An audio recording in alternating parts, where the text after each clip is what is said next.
us live right now is Professor David McCuan from Sonoma State University.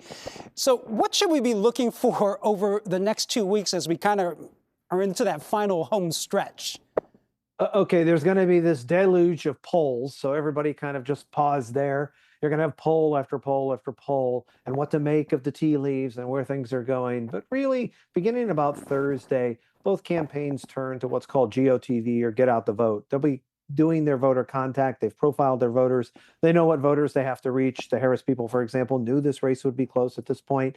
The Trump campaign has outsourced their voter contact, their get out the vote efforts to Elon Musk. That'll be important in rural Pennsylvania, for example. So as that happens, there's a little bit of a turn by the campaigns to drawing their voters out to the polls. That means the early vote is really going to surge, and we want to pay attention to what happens down ballot. We do see some differences, for example, in presidential support versus Senate candidate support. That's important because Democrats are trying to hold an unfavorable map. They're trying to hold Senate seats in states that went for Donald Trump, for example. So they're going to lose some seats, and that's going to put some emphasis in the House side for money. So a lot of late money, a lot of late polling, and voters making up their decisions while there's all this focus on undecided voters. But there may be a little bit of a pocket of weak partisans, a little bit wider undecided voters. These are folks that are slightly one way or another, but are unsure exactly what to do. We always focus on this tiny sliver. It's a little bit larger than that, headed into this very close contest. So that can make small movements or events move the needle one way or another to each candidate.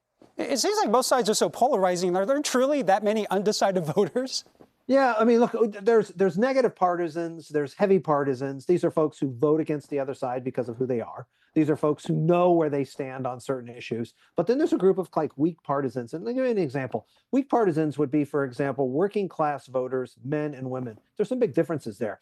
Kamala Harris has a gender gap, so she's going to want to talk to obviously working class women because she thinks that helps. But at the same time, Joe Biden comes to the presidency with working class men in 2020, gathering back some of those gains that had been lost in 2016 and in 2012. So there are small segments of voters on each side across a lot of different demographics that are moving the needle a little bit. And where that's particularly important as well, again, is down ballot. And then that can affect, with attention there, for what happens, for example, in these ballot measures and the roll-off that goes on there. So voters, as they're turning their attention to what's going on, there's going to be this deluge of campaign spending, of advertising, especially if you're in a state like, for example, Michigan or Georgia.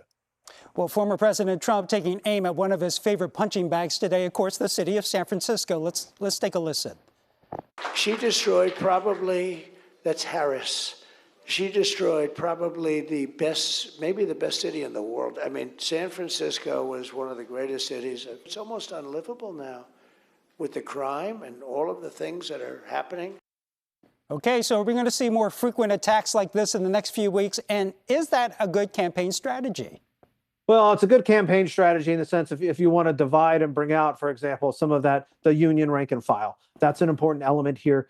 It is tinged with elements of racism and gender bias. That is an important element for some voters, and that can play a role in some of those battleground states. Now, the other component to this is that Democrats knew that San Francisco was going to be this kind of perpetual kind of punching bag for what was going on, California homelessness. So they have to push back and really move forward in terms of closing that argument about Donald Trump. Is he capable? You saw this in Barack Obama, former President Barack Obama's comments there on the lead-in, Ryan, where he talked about, look, he's not competent. And who is this guy that we're getting that's not stable? So this kind of rhetoric will ratchet up. And that places obviously someone like Elon Musk on the ticket. If you're Tim Walz, that's part of the distinction that he's making. And that's all rolling forward here, headed into the last, say, 300 hours or so.